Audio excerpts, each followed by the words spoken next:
Justin here. Doing something a little different today. I talked about it in my last video. I'm going to start doing a series of videos called 5-Minute Favorites. And I'm going to talk about one album for a few minutes, and that's it. And I'm going to pull things randomly that are really important to me, and it may be something odd, like a band like this one that has a lot of releases, but I only give a shit about one of them. But I give a big shit about it. Maybe some rare stuff, maybe some oddball stuff, not necessarily metal, but just important albums to me and my kind of musical journey throughout the past few decades. So, number one, 5-minute favorites. We're going to talk about 10 Foot Pole and their album Rev. 10 Foot Pole is a punk rock band from Southern California, which is where most punk rock bands come from. Rev was their second album. It came out on Epitaph in 1994. So 10 Foot Pole got their start in the early 80s as a band called Scared Straight. They were more hardcore, old school, early 80s hardcore. That evolved into 10 Foot Pole. Their first album was called Swill. I'm not a fan of it. I heard it many years after this one. It doesn't do it for me. But Rev is their second album, and it's such a unique record. Nothing ever has sounded like this, or probably ever will sound like this. Rev is super melodic, but it's not your standard 3-chord punk rock. It's not poppy at all. You could liken it a little bit to like mid-90s era Descendants, but even not that poppy. There are so many just killer, just angular riffs on this, and it's got such a killer production. The guitars they're distorted, but they're kind of clean sounding. And the lyrics and the vocals in this record are just incredible. They're deep. They're a thinking man's band. Coolest thing about 10 Foot Pole and about this record in particular is the singer, Scott Radinsky, was a Major League Baseball player.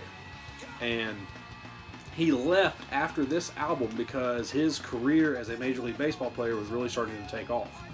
And so he left 10 Foot Pole after Rev. He went on to front a band called Pulley. And the reason he left one band and started another is Pulley doesn't tour.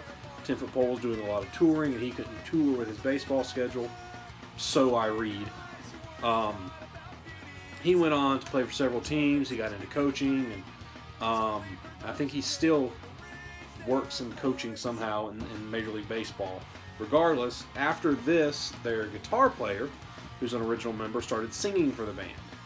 And I wanted to kind of get caught up with 10 Foot Pole, and I went and listened. They put out a record semi-recently with a couple of recordings of songs off of this redone with their modern sound, with their current singer. And he's got this really nasally, whiny pop-punk voice, and it doesn't do it for me. The best part about this album is Scott Radinsky's vocals and the lyrics. They're just incredible. They're just great.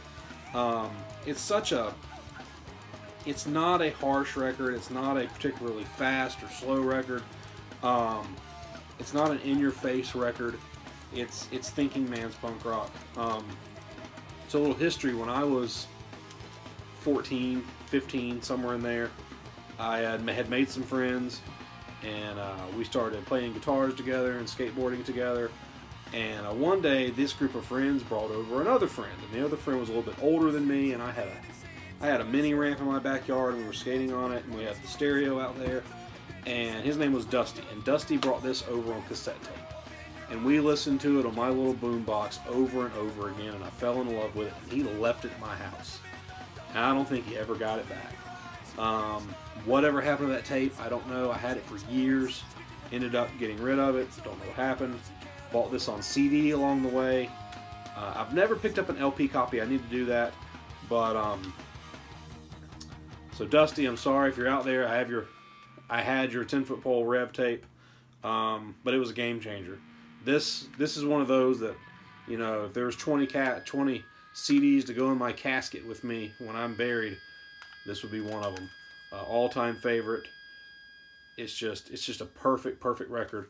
One of the very few records that I could probably recite every lyric off of from memory without listening to it.